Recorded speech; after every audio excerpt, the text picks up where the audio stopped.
de transition tiennent à informer l'opinion publique nationale et internationale que depuis les événements du 26 juillet 2023,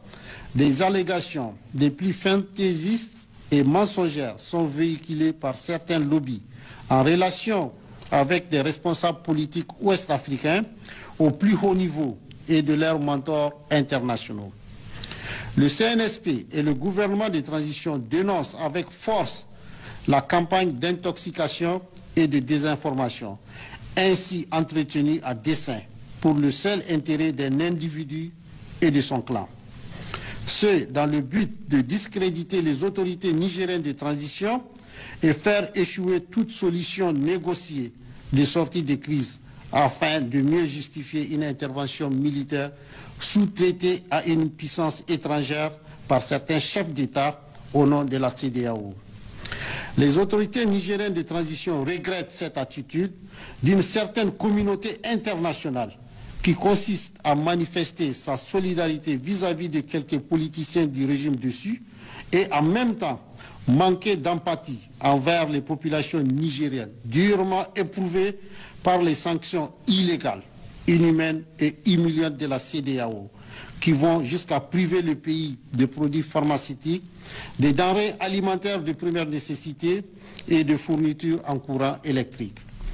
Le CNSP et le gouvernement de transition saluent la résilience et la solidarité du peuple nigérien qui fait preuve d'une grande dignité face à cette épreuve, dont il compte tirer toutes les leçons qui s'imposent et en sortir renforcé et grandi. Le CNSP et le gouvernement de transition rassurent les Nigériens que, sur instruction du président du Conseil national pour la sauvegarde de la patrie, chef de l'État, son Excellence le général de brigade Abdourahmane Tchani,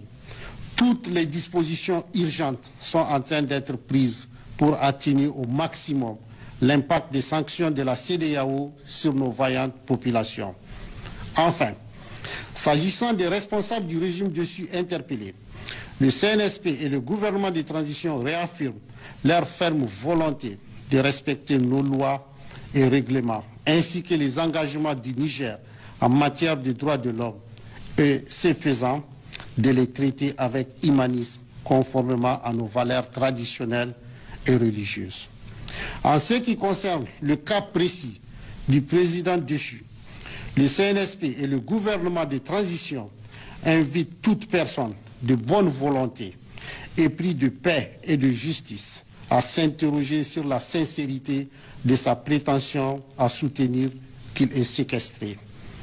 Alors même que les militaires n'ont jamais investi sa résidence présidentielle et qu'ils disposent encore de tous les moyens de communication. En outre,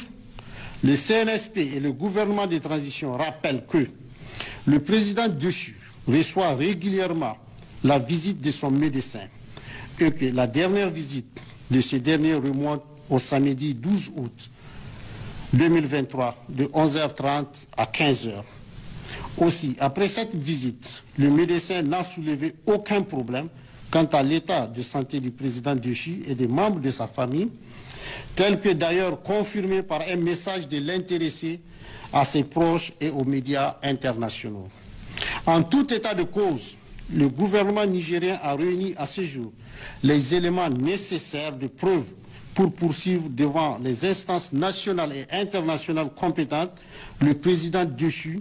et ses complices locaux et étrangers pour haute trahison et atteinte à la sûreté intérieure et extérieure du Niger suite à ses échanges avec les nationaux, des chefs d'État étrangers et des responsables d'organisations internationales. Fait à Niamey.